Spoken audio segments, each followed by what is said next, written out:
Hi, everyone. Welcome back to another episode of Fail with Fire.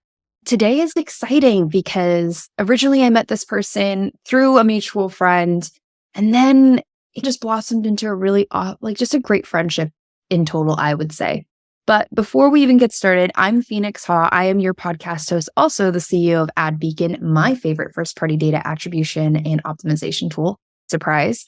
And we are powered by AdBeacon. We love them, and they bring us great conversations.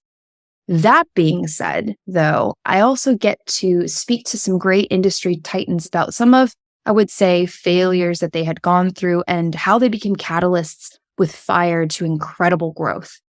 I know that our guest is not afraid of failure, is not afraid to speak on missteps and how he's grown.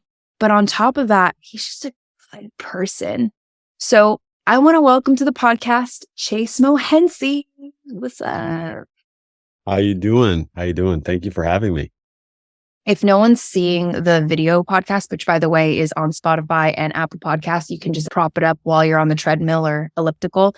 He's wearing a dad gang, like daddy, designed by Dada. Yeah. And as my pronouns are daddy and father, so I'm here for that. Yeah, we got to get you one. We'll get Bart to send you one. Oh my goodness. The world and the internet would break, and I'm here for it. Just to intro you, Chase. So the official accolade intro is you are the head of marketing and growth at Pencil.ai, which is actually funny because I learned about Pencil just as a media buyer before I even knew you were associated with Pencil. It's rad. I love what you guys have created there. If you haven't already, I'm plugging Pencil.ai. Check it out for creatives. Game changer. Which was, by the way, recently acquired. Congratulations, team. Thank you. Yeah, we've been very lucky. Acquires are amazing. Acquisitions, man. Yeah. And then before that, you worked across multiple e-commerce companies and agencies, including Houzz. Houzz, Guthy Ranker in the marketing arm, which is like an omnicom agency. Okay. But you also started as a filmmaker and you're obsessed with the world of technology and business. And I think it's that the artsy fartsy in us gets together and we're like, hey, let's do marketing. That sounds really fun. 100%. But anyway, welcome, Chase. I will tell you my experience with Chase before he gives us his explanation or his, wouldn't say explanation, but introduction. I met Chase through Jordan, right? Menard. And Chase is one of those people that is just easy to get along with right away. But then we started talking about our morals, our values, who we are as people. He's also my Iranian brother. What's up? But then again, also brilliant. You have your own podcast with Rabah. And I really find a lot of intellectual value in that. I go in there and sometimes a lot of things go over my head. And sometimes I'm like, yeah, that's fire. By the way, plug that right now. The Vault.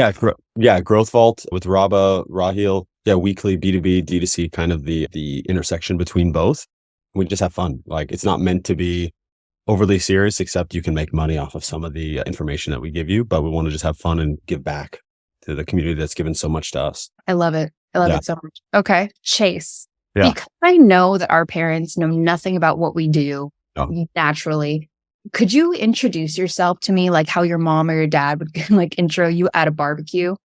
This is Chase. Like they grab you, they come to me and they're like, really want to introduce you. What would it be? So it's funny you say that. It's anytime they're like, what are you working on? I'm like this and that. And I can feel their eyes glaze over the phone. I can see when I show them on the computer, they're like, oh, okay, this makes money. How does that make money? They would just say that he works in marketing for a technology company. Like that is the only way. So he works in tech and he runs marketing. That is probably the simplest way. Now, because AI is so prevalent, they're like, it's an AI company. And that kind of sparks some interesting, what kind of AI is it? And you're like, it's generative AI. What is generative AI? Oh, it's this and that. And you start going into it. And again, you start getting deeper into what generative AI is and what marketing and what growth is. And people, could we just talk about the stock market or something like that? We don't want to talk about. Yeah. But everyone else. Frankly, it's funny because before it was like, oh, Chase is a filmmaker. And this people don't really, when you say marketing and tech, they're like, oh, okay. Filmmaker, they're like, oh, interesting. How do you pay your bills? There's a little bit more. You can see the parents being like, oh, look, he does this now. But 100%, my brother's an engineer and my little brother. And it's much easier for them to explain what he does. And I could see early days them having an easier time and a more kind of chest puffed out response to all of that. So yeah. People don't like the unfamiliar, right? Oh, Especially absolutely the not. older generation. They don't understand it. So for example, for me, my mom thinks that she'll go, oh, those ads that listen to you and then they pop up. Like that's what she does. And I'm like, Mom, less invasive, please, less invasive. Do not do that. That's not a thing that I do. Yeah. She goes, oh yeah, Phoenix, she works on the internet. I'm like, I could deal with that. Yeah. Do that. Yeah. But it's also who you surround yourself with, because normally when someone asks me at a barbecue what I do, I tell them, oh, I work in first party data. I'm like, why do I even open my mouth? I should have just said I'm a stripper, honestly. But the name Phoenix doesn't help that. But when I point over to my best friend, she's like, yeah, I'm a celebrity wardrobe stylist, and everyone drops everything. They're like, oh yeah. Yeah. And then it's my like easy way of exiting. Yeah. But we were in Dubai, poor girl, we were going there and like we're land of the nerds at Affiliate World, which I love. Yeah. And everyone's asking her what she does and they glaze over. They could care less. So it just really is in what company. 100%. This is even like a lot of my homies, a lot of them are bankers and lawyers, and they don't get it. Not that they don't get it, because they're more tied into the world than maybe my parents are. But when you get into the nuts and bolts, they're like, oh, okay, I understand litigation. You want to talk litigation for some of the stuff that's going on? Happy to be of assistance. You want to talk about how to deploy capital? Let's talk about it. You want to talk about how to build an activation flow that gets customers to engage on a weekly or daily basis with your product? No idea what I'm talking about. So 100%. But yeah, it would just be, he works in marketing technology, like he does marketing for a tech company. That's AI. Of our expertise, like Chase is one of those, again, to the Growth Vault podcast, you really do speak on finances and you really do speak on scaling and growth there. And I love that, because for those of you who don't sharpen your knife in that area, listen to that podcast, because you guys speak quickly, but also it's palatable. I understand it. Chase will send me a message and be like, how did you like it? And I'm like, I really did like it. I have to re-watch it. Yeah. But yeah. I think what you're saying is real though. Like the thing about finance, I have no background in it. Rob did study economics in school, but I have no background in it. What I found was there's a few ways the world works and a few ways the world talks. They talk about data.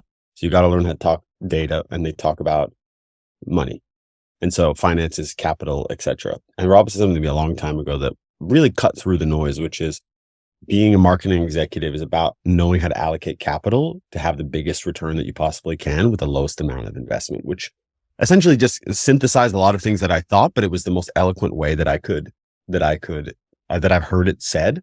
I heard the CMO of Citigroup talked a lot about one of the biggest things that people misconstrue these days is the modern CMO has to also be part CFO. And it comes back to that thing that Rob was mentioning. As much as you can think about how to build finances, understand how to use Excel. Again, I'm a noob. I'm lucky my wife is in finance, so she's helped me build all the models that I use, or she grades all the stuff that I do and laughs when she watches me in Excel doing stuff really slowly. Already. Yeah. She's a badass. Last time we spoke on it. And some of my favorite people in this space, by the way, are the ones that really speak so highly of their wives. You're one of them. So greatest in the world. Yeah. Greatest thing in the world. Yeah. Say prouder for those in the back who don't know how to say that about their wives. One more time. Yeah. She's literally the best person and most important person in my life. You got your kids and all of that kind of stuff. But if you don't have a great relationship with your significant other, everything is fucked. All the accolades, all that doesn't really matter. You got to dial into that. I didn't understand that you have these different paradigms growing up. My parents got divorced when I was like 6, and they're both incredible people. They did an incredible job of co-parenting. If you grade against other people that you've seen go through this situation, A+. Still, you don't really understand how to do it. Mine was F-. So I'd love to hear one day, whether it be on this podcast or not, how they did A+, because co-parenting, I think, is on the rise now and biggest thing. And I was just talking to Van Oaks about how he has his pillars. So we were talking about like God first, then you yourself, because you have to work on yourself, then your wife, then family, right? Because that is the org chart. 100%. Yes, right there. I agree with it 100%. But I really admire that your parents did the co-parenting thing right to set up the next generation that were to do it. luckily and thank God, you Yeah. adore and love your wife. So it doesn't even matter down the line. And he actually talked to me about this too, which is a great segue into the next section. Is he asked me before we got on our podcast, he's, do you want me to talk about a personal fail or do you want me to talk about like a work fail? And I was like, dude, let it rip, whichever you prefer. He said, do you want this to be real? Or I was like, yeah, you're talking to a person who wants it to be fake. Of course I want it to be real. Whatever pertains to you. Yeah. The premise of this podcast is really taking people like yourself, Chase, people that are out there that people look up to, and giving people an opportunity to see the real, raw, I keep saying real and raw, but the most genuine side of that person, understanding that they are a person before a figure, and things that came with the success were a lot of failures and a lot of stumbles along the way. So this segues to, I would love to hear about a time that you went through that it was your lowest point, personal or business, and how you came and crawled your way back up from it. Okay, I have three. I'll start with probably the gnarliest one.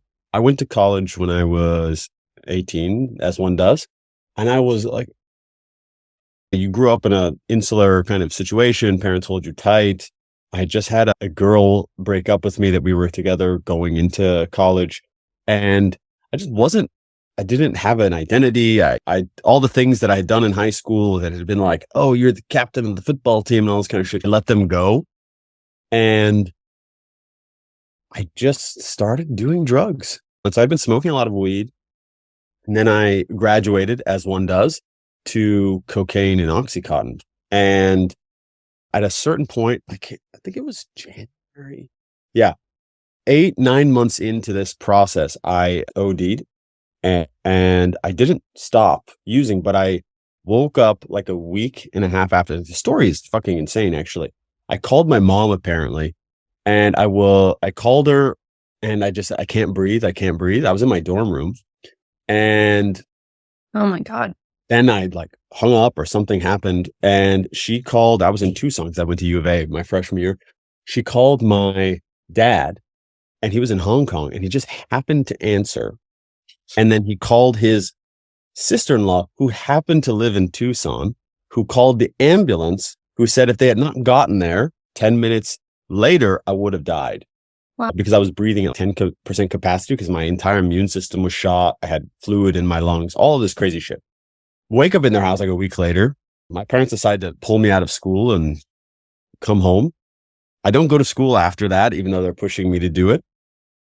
Get healthy, keep using, keep going down that path for another 6-7 months. Yeah.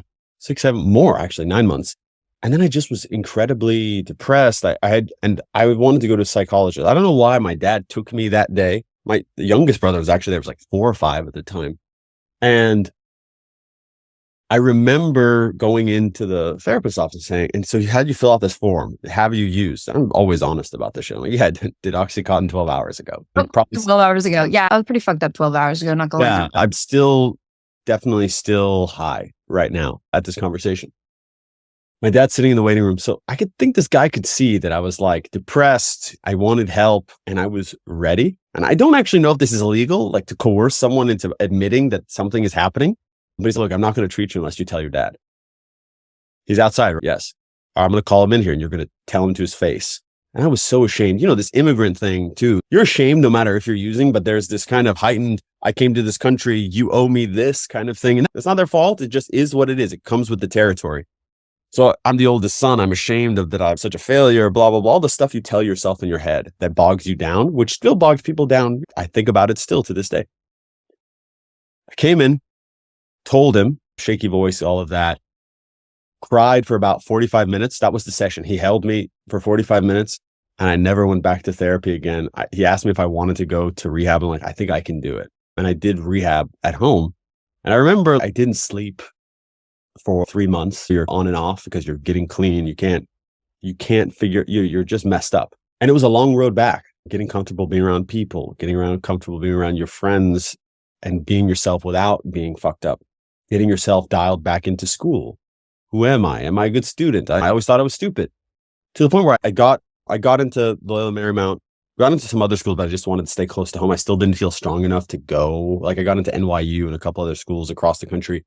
but I didn't feel strong enough to go. Yeah. I'll just call it what it is. Like, I still felt, okay, I got to keep this insular thing where I can go visit, because family is the thing that brought me back. Love is the thing from them that brought me back and kept me strong when I couldn't be myself. I would say, like, I guess it's not even a failure. It's one of those, like, just proper learning. I don't look at any failure as failures, like just opportunity to learn. And what I learned is a few things. I have an addictive personality. I have to turn it into the right thing. So when I turn it to work or being obsessed with my family, like, these are all net positives in my life. But there's always a dark side to that. So I can get really addicted to work. I can also get so obsessed with being in the family stuff that I forget about work sometimes. And you're playing reactive. And so you have to just be really dialed into the dissonance between those things and how they work together. But I always say the best thing about you is always the worst thing about you. That's the first, like, proper failure that is tattooed on my heart that I think about all the time. That's just lives with me. For instance, like, our boys launched Breeze. I bought some stuff. I've given it away to all my neighbors and stuff. I can't drink it. And the only reason is I can't unlock the door. I know it's not that big of a deal, but just mentally, I can't go there. Right? I think Charlie did the same thing, Charlie Tickner, because he also has a addiction. But there's so many things that I've realized something with this podcast, right? I'll ask a failure and one of two things will happen. Someone will relive that failure in the moment while speaking to me, or somebody will just push through it.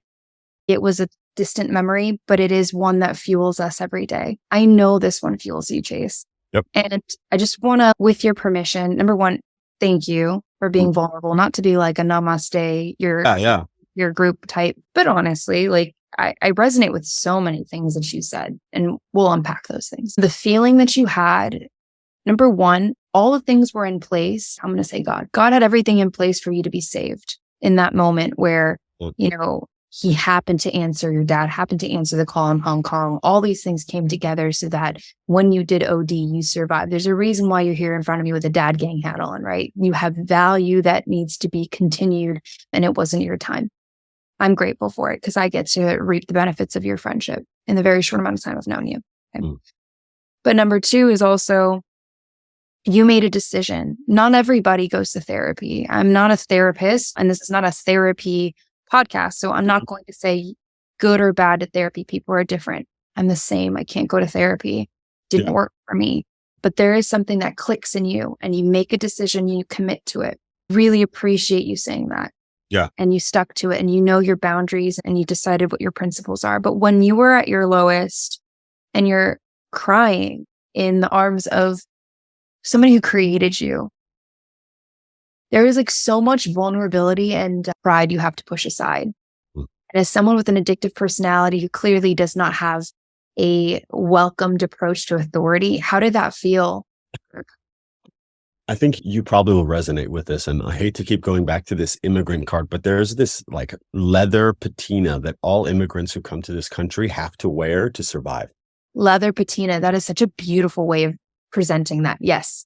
Like, I would almost, you have to be like an armadillo. Like, you have to be able to go into your shell and just protect yourself. And like, fuck you. You can't touch me. I will win. You will not break me.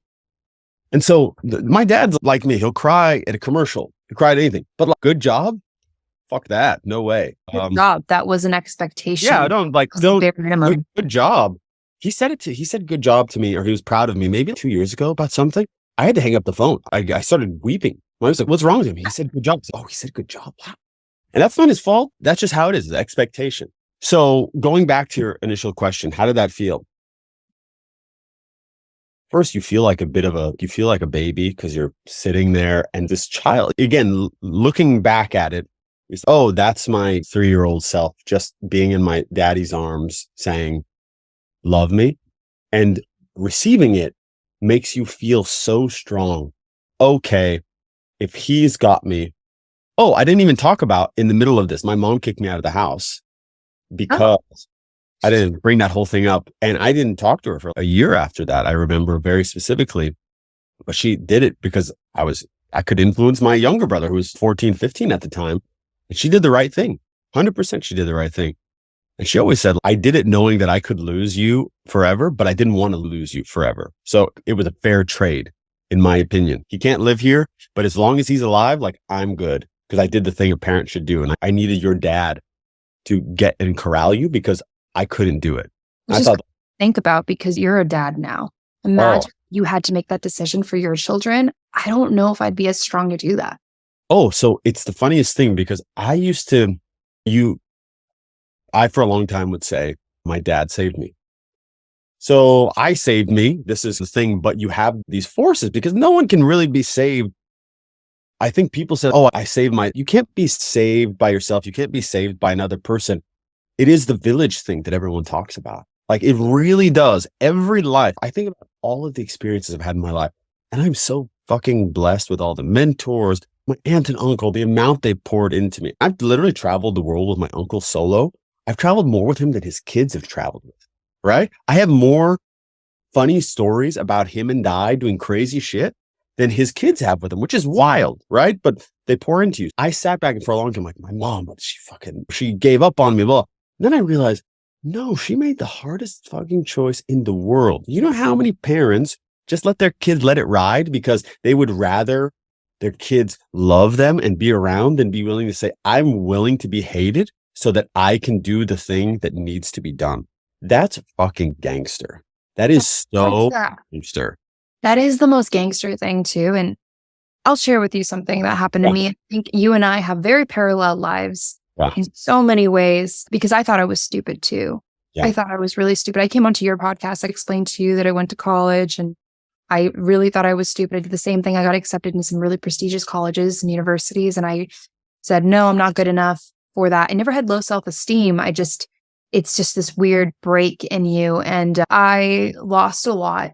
And my mom and I did not have the best relationship because it was a very immigrant to first generation in America relationship. And for those of you who aren't familiar, it's like there's as badass as your parents can be, they have a tinge of crazy. And my mom's tinge of crazy was she never hit me, but she had this like lower underbite thing that would still to this day scares the fuck out of me. No one scares me like my mom scares me. Oh, same. Both my mom and my dad. No one can get to me besides them.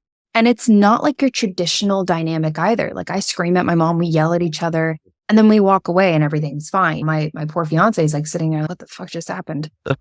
Right? You don't talk about politics. You don't talk about like, the high ticket items at the table. That's what you had to talk about at my table. But because we had such a distant relationship, and also with immigrants, they happen to be very secretive too, because they have this assumption that someone's going to take something from them. So because of that, and because of the Americanized traditions that I saw, like what a mom should be, what a dad should be, all these principles that were almost like brainwashed, I had a chip on my shoulder. And then my mom was like, why do you have a chip on your shoulder? Grow up. And we did not get along. So fast forward to my lowest breaking point, one of my very many failures is my mom had told me too. That's why I came back to that moment with you, because I have a lot of pride. And the woman that I had nothing in terms of, I guess, a connection with at the time in my head is the one that held me. And there was a big family secret that unveiled. And when I found out what she did, what she sacrificed for me to just have a normal life, everything just shed. And then this idea of me, I'm going to make myself big. I'm going to do this. Went, just kidding. You had no hand in this. She orchestrated all of it to make sure you had this beautiful facade that everything was okay. And it completely crumbled this idea of self-growth, self-push. You're always going to grow on your own, but it is exactly what you said, community in a village. It is exactly, and the decisions that you make for your children, the decisions you make for yourself and who you are as a person will definitely have severe impact across the board in your professional life, in your personal life. But anyway, I digress. That just really brought that up for me. Yeah, 100%. 100%. It's a real thing. Yeah. I think the last kind of portion of this failure is, if you can, I'm not saying you can't, but you have to choose the grit that it instills in you. So coming back from this, I have a tattoo that says bright days because I always look like, dude, I'm like plus how many days I should be in the ground. Like I shouldn't even be here. Dude, same. And I you can always call upon that grit to be like, dude, I'm complaining about this. This is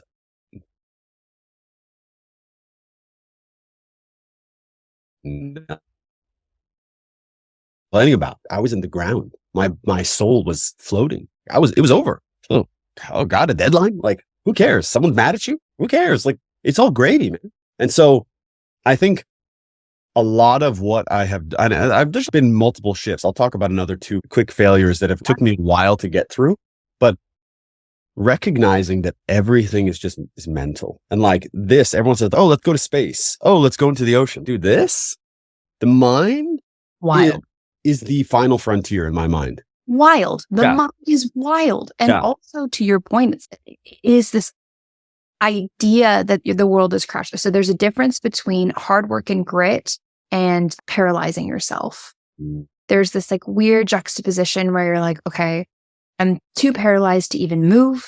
Yeah. And the other one is I have to keep going, I'll just bring this up before you bring up your other failures.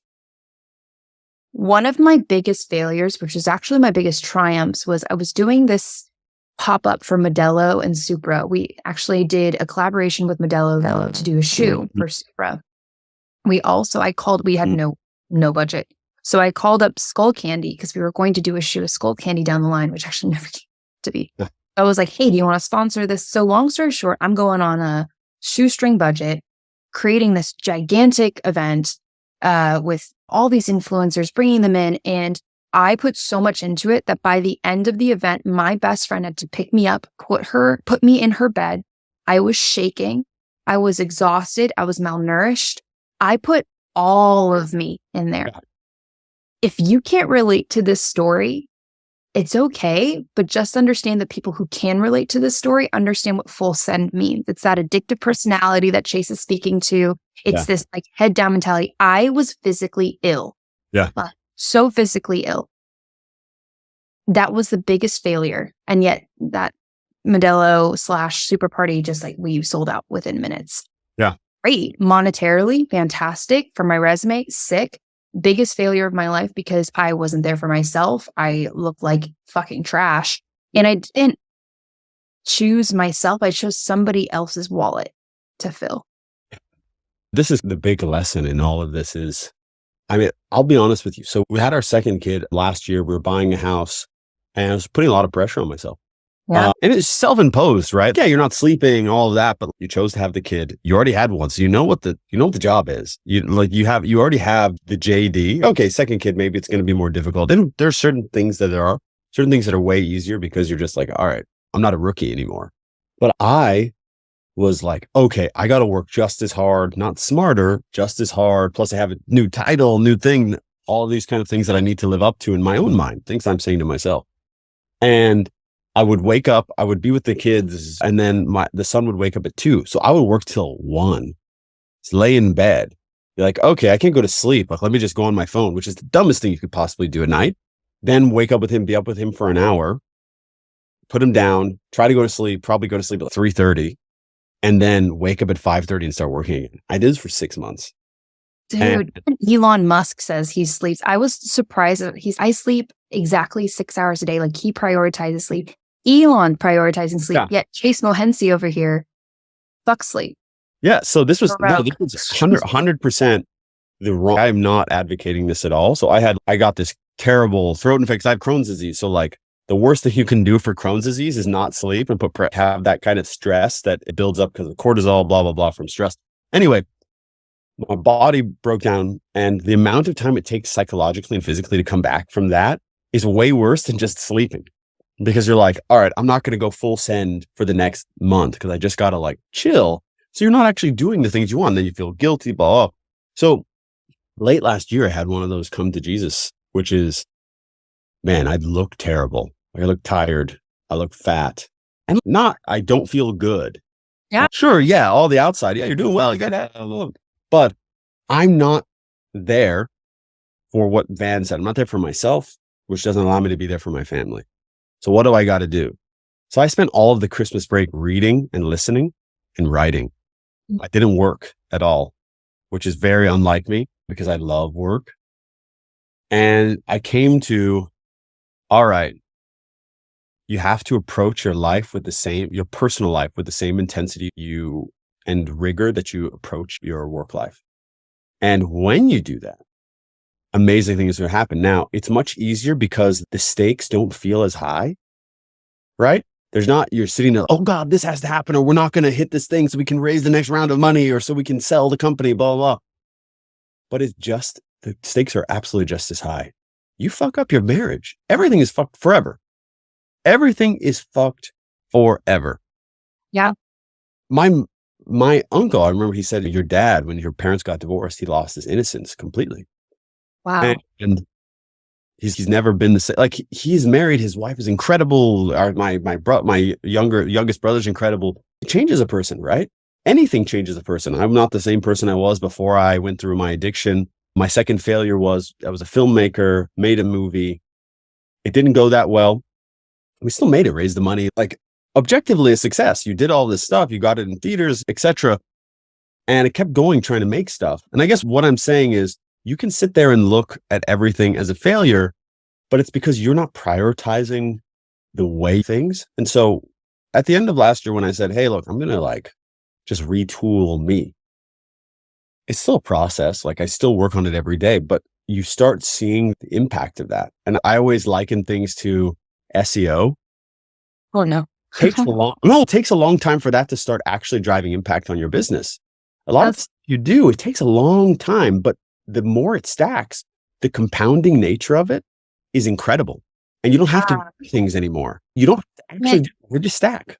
Correct. It's a testament that hard work and long-term plays have much better reward. Yeah. So I like that comparison to SEO now, because whenever I hear SEO, I'm like, first thing that everyone's doing reports to your clients, like, why is my SEO trash? And you're like, it's a long-term play. But to your point, it's very true. And you said a lot of really great things here. But I think that I always think that the people who are listening to this podcast, and we'll find out over time, it's too new to know, but the people who are listening to this podcast are people who are coming up in this space, looking up to people like yourself and all the other guests and wanting to be like them, or you already know these people in the space. And maybe you know them on a personal level. But there's one theme across the board that we keep talking about. Self-growth is the biggest form of achievement than anything else. And what I mean by that is you can make all this money, but if you don't work on yourself and grow there, that's going to be your biggest challenge and your biggest achievement. Money comes and goes. Great. You mastered the skill of understanding that money, you can create and make money. Awesome. Yeah. Now, are you going to be the best husband? Are you going to be the best father? Are you going to be the best chase? Are you going to be the best chase? You made that decision a long time ago with that first failure. You had to be the best chase because you saw the pain that it caused your family. You saw the pain it caused yourself. And you're like, I don't feel good. And then you even said it. You're like, recently I looked in the mirror and I'm like, I feel fat. I don't feel good. I don't like the way that I'm feeling. And I know that at my optimal level, I can output so much more. My output is exponential to that of before. Yeah. Feel the same way. And now that I'm about to be married, I go, this is the biggest adventure of my life because I'm choosing to commit to somebody. And that's not easy for somebody who doesn't like authority like yourself. And for you to speak so highly of your wife after however many years and have children inspires me to put in that work, right? It inspires hopefully everybody else. So I could give a shit about your screenshots and how much money that you need. But if you can tell me you stay committed to your wife for X amount of years and you still think she's the hottest thing alive, then I'm going, I like you. I want to my circle because you understand the value behind the pillars that are bringing you up to the forefront. Because if you didn't have your wife behind your back and your kids, you would be that sick, emaciated, awful version of yourself because they bring you back up every day. 100%. I think, first of all, it's such a great way to think about it and put it into a more succinct way than I would say it. I've seen the other side of all of this, right? And so a lot of people don't actually have a reference point to any of this stuff. So like my wife comes from a divorced family as well. Actually not, definitely F-, similar kind of thing as what you're alluding to. Overachievers. Like overachievers in the exact wrong direction. And I think when you have seen the other side, whatever it is, failure monetarily, failure in personal life, failure with yourself, you understand what the boundaries you have to set for yourself are. You're always going to test those things, because if you don't like authority, and any person who wants to do anything that's high achieving doesn't actually like authority, because they push the boundaries, and that's how they become higher achievers. Like people who like listen to authority, generally there is a very simple track that they go on. There's nothing wrong with it. I'm not denigrating that by any means. It's just, you have to choose who you want to be, what matters to you. And if I said to you today, I was like, look, I've said this countless times, and I'll say it again and again. Do I want to have a lot of money? Yes. I'm gonna fucking back down from it. It's nothing wrong with it. It's just a tool. It's just a tool. All it does is lock experiences and an easier life for your kids. And like, you get to do some fun shit. That's really all it is. Everything are the people that you care most about. That's the way that's what motivates me, because I shared this with Van. I grew up with a lot of money, and it's not that I had money. I grew up with people who had money. Yeah. And with that comes a lot of destruction and evil. A lot of fucking evil, guys. And you have no clue the shit I've been through, and I'll share down the road. But it is disgusting, because if you truly value money, it plants just this despicable seed in your heart, and it grows, not a money tree, it grows weeds, and it starts to just demolish everything. But I really appreciate everything you said, and I want to move over to the last segment here, because we're running up on time, but there's 2 segments. I almost forgot about this one, but we have this really funny thing. We were just talking about money, right? The value of money. Yeah. I often forget where we started, and I always think it's a fun question. But how much money did you make at your first job? What was your first salary? There's obviously the internships where you're negative because you're paying for your own gas and like doing, like you just to go for my first salaried position. So there's the ones I did in college. I worked at a gym, and I was making $10 an hour working the front desk, and I'd have to go and clean the bathrooms and do all of that fun stuff. Yeah. Out of grad school, and I worked in the AV department during grad school, and that was $12 an hour or something like that. Sick. My first job out of school, I did 2 things, because you're doing your filmmaking thing. You're trying to just pay your rent and maybe have a little money left over for some food, and take my wife and now girlfriend out to fucking McDonald's. McDonald's. What was Lux back then for us? Macaroni Grill. That was Lux. And Macaroni Grill slaps, by the way. I think I worked as a PA on a bunch of commercials, and I was making $14 an hour, but I was driving Uber at the same time. And this is the OG days of Uber, when it wasn't like today. They drive like maniacs. The old days, it was fine, and it was easy enough. But I'll just tell you a really funny story about that. My biggest fear, this is so stupid, was driving around LA and one of my homies getting into the back of the car. And so, they didn't know. I was trying to act like, filmmaking's going great. Everything's great. Oh, he's see me in the Uber. The fuck? And one time, people start talking to you sometimes, and I would just keep quiet. I don't want to talk to anybody, but people start talking to you oh, do you this person, that person? I'm like, oh God, I'm about to get 6 degrees of Kevin Bacon. And someone's like, I was in Chase's Uber. So I did that for a year, but then you're like, all right, I got to just hustle and figure something else out that doesn't demand, because it's super tiring just being in the car all day. But those were the first couple things. And PAing on the sets, dude, you're cleaning up toilets and doing all this kind of stuff. And it's not a bad thing. It's very honest work. I think you realize very early on, I don't want to do that. Or I don't want to be on my feet for 16 hours a day. That's just not the path for me. So those were the first couple paying gigs. Yeah, obviously grateful. They really, again, that grit thing you talk about, you learn about the things you don't want to do, and it really toughens you up. Yeah. If you don't have an unpaid internship, you're lucky as fuck. Also, it's equal, we found out. So there's that. But my first job, I think I've varied on the 0.5 or the 0.7, but it was 38.5 or 38.7. And I fucking cried, Chase. Yeah. I made it. You can't fucking shit on me. I am rolling in dough. Yeah. And I was rolling in slave work, really, was what was going on. But I always thought that was a fun little thing, because we never go back to where we were. Yeah. I made this much money. And then for those of you who are coming out of college asking me for $85K, I try not to say, get the fuck out of here with that shit. But That's what's going on in my brain. So if we're on an interview and you're wondering why my face is blank, that's what I'm thinking.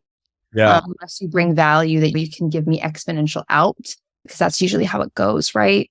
Yeah. I want to give people a framework if they're listening and they're younger.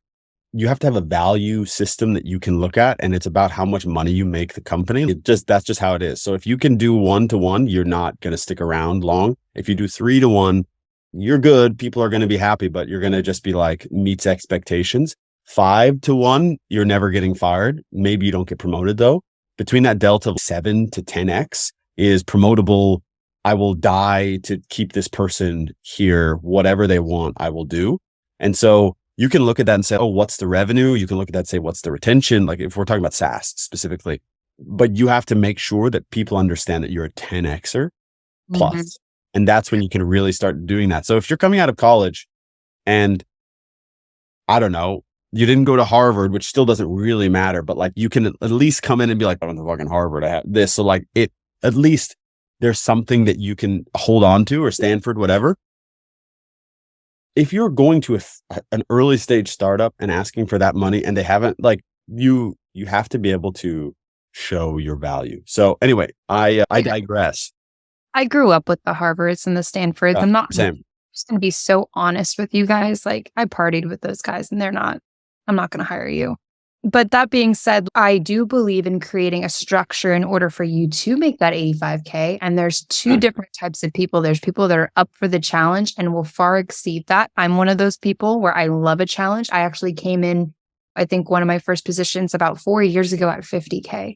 I said, I'll take the hit. Just going to work really fucking hard. And I proved myself. And then there's the other side where you create a program and you create this program and then they don't want to rise to the occasion and then they dip out. So it just depends on who you are. Yeah, 100%. Yeah. All right. So we're going to go to the last segment here. We'll do one hot take. Chase, cool. What is your hot take in the industry, in life right now? What's going on and what can we fight about a little bit? Or maybe agree on? What is the hottest take that I have? I thought about this and hit so many. I think the biggest one is going to be antithetical to my entire personal brand, but people are too addicted to data. And I don't mean this in like they don't sit and try to understand what's going on with people. They only reflect on the data and they're like, oh, this is what's happening. No, they both work together. And what I would challenge people to do, and I'm ready to fight about this, is look at the data, then go figure out what's going on with the people that are behind the data and synthesize those two things. And then you're going to have a really beautiful business because you've essentially figured out what's going on at the macro and the micro level and put those two things together to make something that actually works. And so I think people index too much on quant or they index too much on qualitative and they don't actually marry the two things. It's been probably one of the main cheat codes of my career, to be honest with you. Don't do that so I can keep winning. But also that's my hottest take is people are too addicted to data. It's so funny you say that because I agree and I am supposed to disagree. You're a data company. Yeah. I know. Hi, by the way, I run AdBeacon, which is a data company. Look, I always felt that quantitative and qualitative data are equally as important. And I also feel like human psychology is such a big factor. We always talk about this, right? There's this constant tear between performance versus brand. Performance versus brand. If you're not familiar, there's this age-old argument. It's almost as age-old as sales versus fulfillment. You've got their brand is saying, we want dad gang hats to be the coolest thing on the market. I want to show the best pictures of it in the way that I see people are going to adopt it.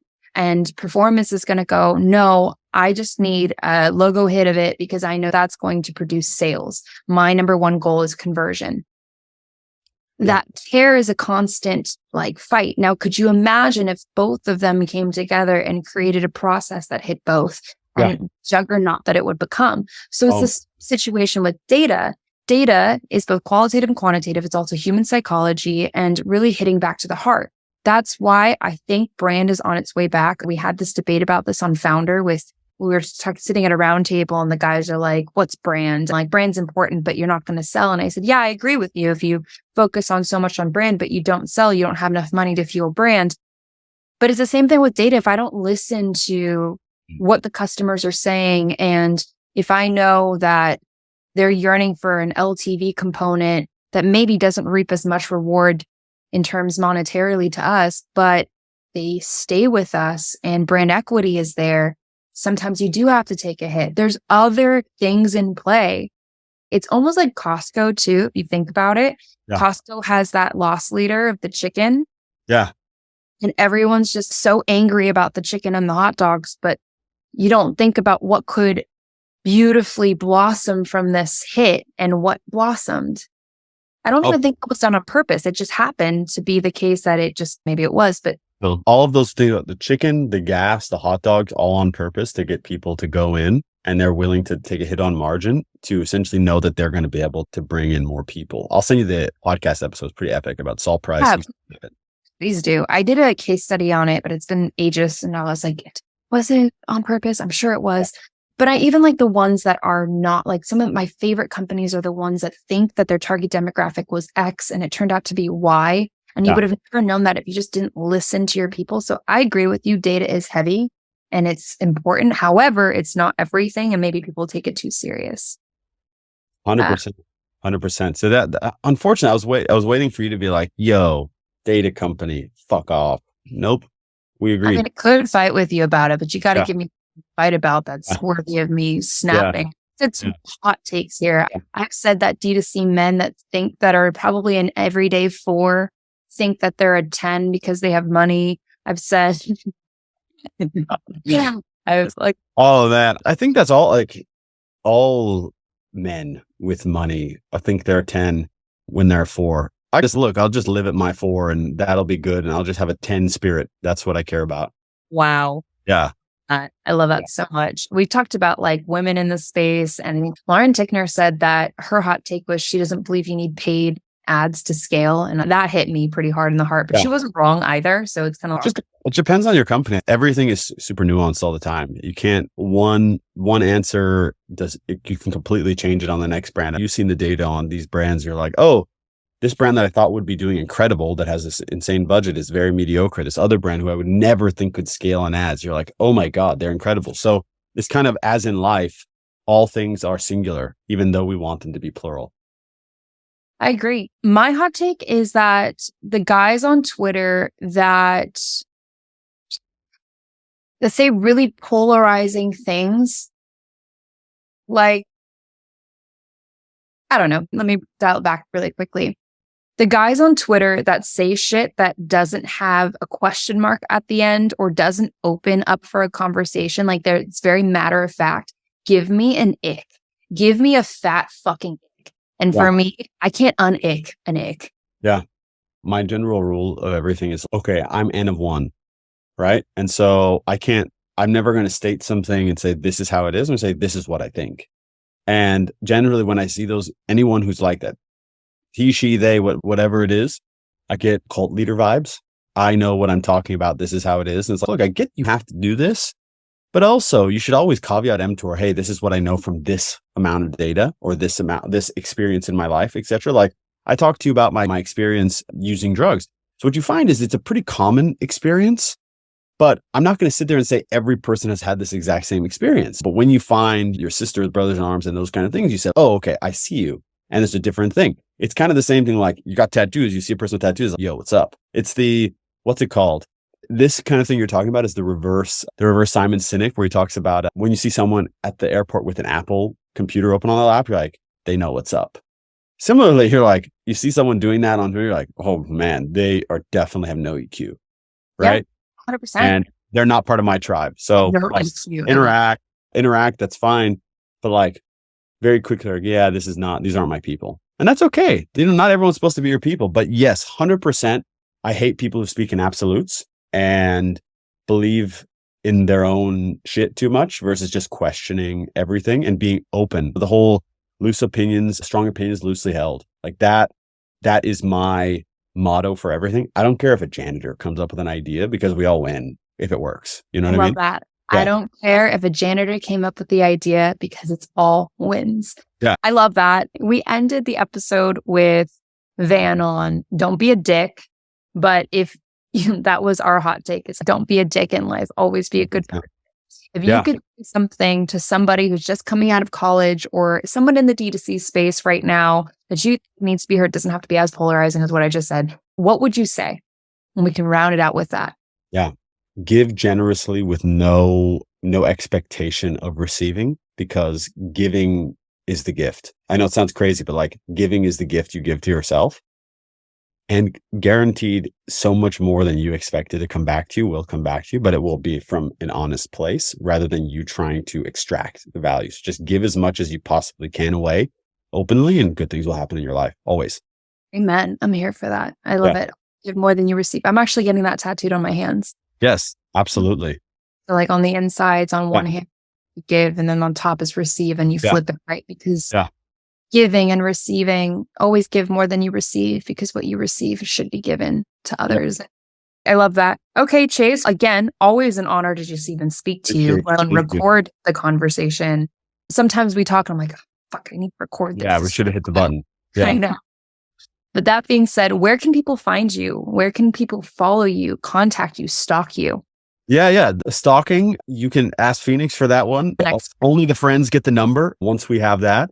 But Twitter's good. I'm Chase Mohseni is my handle. If you want to hit me up for pencil, you can either go trypencil.com or chase@trypencil.com. And yeah, always happy to talk about it, talk about generative AI, anything I can help you with, just let me know. I mean, you can check out the Growth Vault on all your channels, all your podcast channels. I love it. And also not me calling him Chase Mo Hensey this whole time and him never correcting me. Yeah, I don't care. It's just a standard thing. At least you didn't go Mohseni, which would have been completely wrong. I go, if you want the real Persian, Mohseni. That's really, you want to, yeah. So thank you for having me, though. This was such a pleasure. Always an honor, Chase. And yeah, enjoy your workout, guys.